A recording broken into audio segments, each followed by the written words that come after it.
La Bible en un an.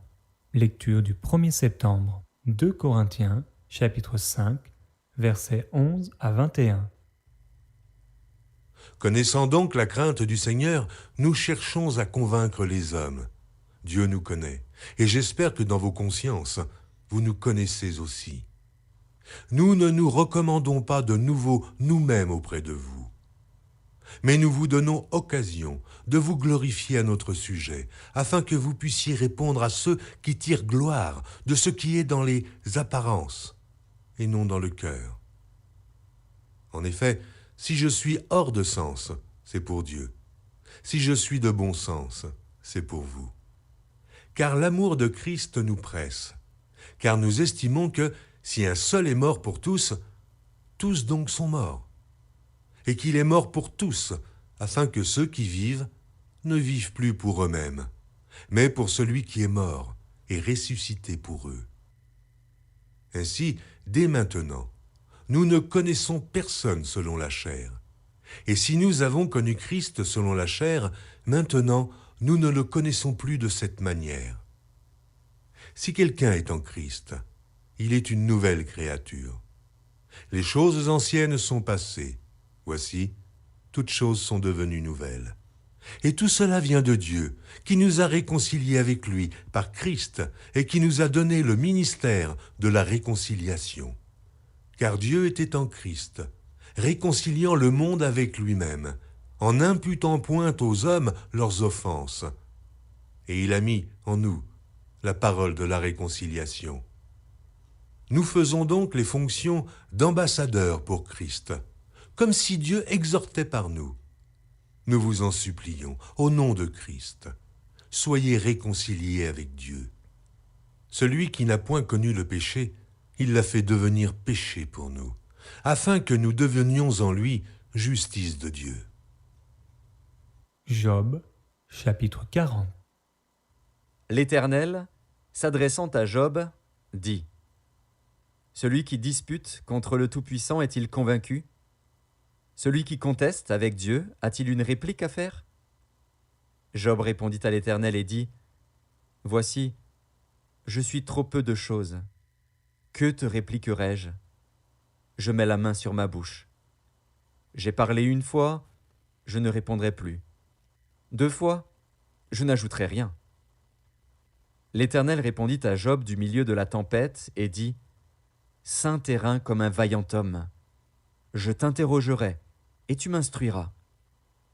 Anéantiras-tu jusqu'à ma justice ? Me condamneras-tu pour te donner droit ? As-tu un bras comme celui de Dieu ? Une voix tonnante comme la sienne ? Orne-toi de magnificence et de grandeur. Revêt-toi de splendeur et de gloire. Répands les flots de ta colère, et d'un regard abaisse les hautains. D'un regard humilie les hautains, écrase sur place les méchants. Cache-les tous ensemble dans la poussière, enferme leur front dans les ténèbres. Alors je rends hommage à la puissance de ta droite. Voici l'hippopotame, à qui j'ai donné la vie comme à toi. Il mange de l'herbe comme le bœuf. Le voici. Sa force est dans ses reins et sa vigueur dans les muscles de son ventre. Il plie sa queue aussi ferme qu'un cèdre. Les nerfs de ses cuisses sont entrelacés. Ses os sont des tubes d'airain. Ses membres sont comme des barres de fer. Il est la première des œuvres de Dieu. Celui qui l'a fait l'a pourvu d'un glaive. Il trouve sa pâture dans les montagnes, où se jouent toutes les bêtes des champs. Il se couche sous les lotus, au milieu des roseaux et des marécages. Les lotus le couvrent de leur ombre, les saules du torrent l'environnent. Que le fleuve vienne à déborder, il ne s'enfuit pas. Que le Jourdain se précipite dans sa gueule, il reste calme. Est-ce à force ouverte qu'on pourra le saisir ? Est-ce au moyen de filets qu'on lui percera le nez ? Job, chapitre 41. Prendras-tu le crocodile à l'hameçon ? Saisiras-tu sa langue avec une corde ? Mettras-tu un jonc dans ses narines ? Lui perceras-tu la mâchoire avec un crochet ? Te pressera-t-il de supplications ? Te parlera-t-il d'une voix douce ? Fera-t-il une alliance avec toi pour devenir à toujours ton esclave ? Joueras-tu avec lui comme avec un oiseau? L'attacheras-tu pour amuser tes jeunes filles? Les pêcheurs en trafiquent-ils? Le partagent-ils entre les marchands? Couvriras-tu sa peau de dard et sa tête de harpon? Dresse ta main contre lui, et tu ne t'aviseras plus de l'attaquer.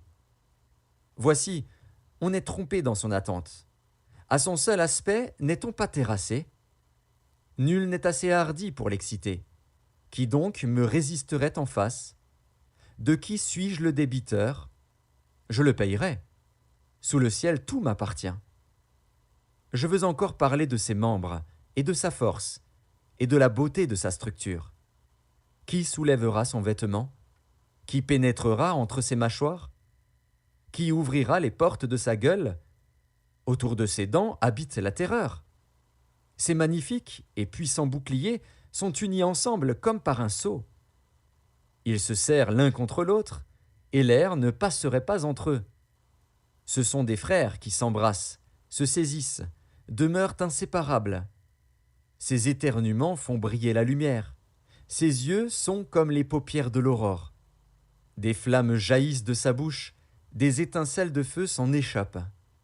Une fumée sort de ses narines, comme d'un vase qui bout d'une chaudière ardente.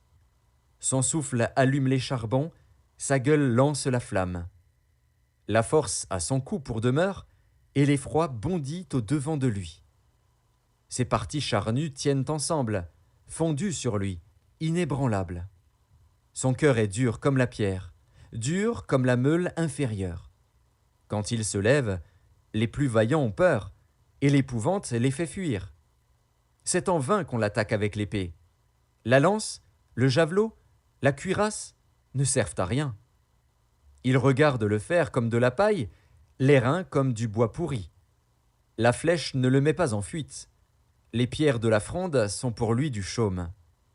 Il ne voit dans la massue qu'un brin de paille. Il rit au sifflement des dards. Sous son ventre sont des pointes aiguës. On dirait une herse qu'il étend sur le limon. Il fait bouillir le fond de la mer comme une chaudière. Il l'agite comme un vase rempli de parfums. Il laisse après lui un sentier lumineux. L'abîme prend la chevelure d'un vieillard. Sur la terre, nul n'est son maître. Il a été créé pour ne rien craindre. Il regarde avec dédain tout ce qui est élevé. Il est le roi des plus fiers animaux. Job, chapitre 42. Job répondit à l'Éternel et dit : Je reconnais que tu peux tout, et que rien ne s'oppose à tes pensées. Quel est celui qui a la folie d'obscurcir mes desseins? Oui, j'ai parlé, sans les comprendre, de merveilles qui me dépassent et que je ne conçois pas. Écoute-moi, et je parlerai. Je t'interrogerai, et tu m'instruiras. Mon oreille avait entendu parler de toi, mais maintenant, mon œil t'a vu. C'est pourquoi je me condamne, et je me repens sur la poussière et sur la cendre. Après que l'Éternel eut adressé ces paroles à Job, il dit à Éliphaz de Théman : Ma colère est enflammée contre toi et contre tes deux amis, parce que vous n'avez pas parlé de moi avec droiture comme l'a fait mon serviteur Job. Prenez maintenant 7 taureaux et 7 béliers, allez auprès de mon serviteur Job, et offrez pour vous un holocauste. Job, mon serviteur, priera pour vous, et c'est par égard pour lui seul que je ne vous traiterai pas selon votre folie, car vous n'avez pas parlé de moi avec droiture, comme l'a fait mon serviteur Job. Éliphaz de Théman, Bildad de Shuar et Tsophar de Nahama allèrent et firent comme l'Éternel leur avait dit. Et l'Éternel eut égard à la prière de Job. L'Éternel rétablit Job dans son premier état, quand Job eut prié pour ses amis, et l'Éternel lui accorda le double de tout ce qu'il avait possédé. Les frères, les sœurs et les anciens amis de Job vinrent tous le visiter, et ils mangèrent avec lui dans sa maison. Ils le plaignirent et le consolèrent de tous les malheurs que l'Éternel avait fait venir sur lui, et chacun lui donna un késita et un anneau d'or. Pendant ces dernières années, Job reçut de l'Éternel plus de bénédictions qu'il n'en avait reçues dans les premières. Il posséda 14 000 brebis, 6 000 chameaux, 1 000 paires de bœufs et 1 000 ânesses. Il eut 7 fils et 3 filles. Il donna à la première le nom de Jémima, à la seconde celui de Ketsia, et à la troisième celui de Kéren-Hapuk. Il n'y avait pas dans tout le pays d'aussi belles femmes que les filles de Job. Leur père leur accorda une part d'héritage parmi leurs frères. Job vécut après cela 140 ans, et il vit ses fils et les fils de ses fils jusqu'à la 4e génération. Et Job mourut, âgé et rassasié de jours. Psaume, chapitre 45. Au chef des chantres, sur les lys, des fils de Corée, cantiques, chants d'amour. Des paroles pleines de charme bouillonnent dans mon cœur. Je dis, mon œuvre est pour le roi, que ma langue soit comme la plume d'un habile écrivain. Tu es le plus beau des fils de l'homme, la grâce est répandue sur tes lèvres, c'est pourquoi Dieu t'a béni pour toujours. Vaillant guerrier, ceins ton épée, ta parure est ta gloire, oui, ta gloire. Sois vainqueur, monte sur ton char, défends la vérité, la douceur et la justice, et que ta droite se signale par de merveilleux exploits. Tes flèches sont aiguës, des peuples tomberont sous toi, elles perceront le cœur des ennemis du roi. Ton trône, ô Dieu, est à toujours le sceptre de ton règne, est un sceptre d'équité. Tu aimes la justice et tu hais la méchanceté. C'est pourquoi, ô Dieu, ton Dieu t'a oint d'une huile de joie par privilège sur tes collègues. La myrrhe, l'aloès et la casse parfument tous tes vêtements. Dans les palais d'ivoire, les instruments à cordes te réjouissent. Des filles de rois sont parmi tes bien-aimés. La reine est à ta droite, parée d'or d'Ophir. Écoute ma fille, vois et prête l'oreille. Oublie ton peuple et la maison de ton père. Le roi porte ses désirs sur ta beauté. Puisqu'il est ton Seigneur, rends-lui tes hommages. Et, avec des présents, la fille de Tyr, les plus riches du peuple, rechercheront ta faveur. Toute resplendissante est la fille du roi dans l'intérieur du palais. Elle porte un vêtement tissu d'or. Elle est présentée au roi vêtue de ses habits brodés et suivie des jeunes filles, ses compagnes, qui sont amenées auprès de toi. On les introduit au milieu des réjouissances et de l'allégresse. Elles entrent dans le palais du roi.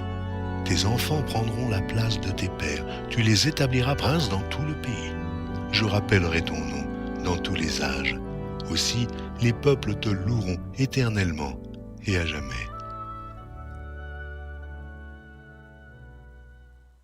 Proverbes, chapitre 22, verset 14.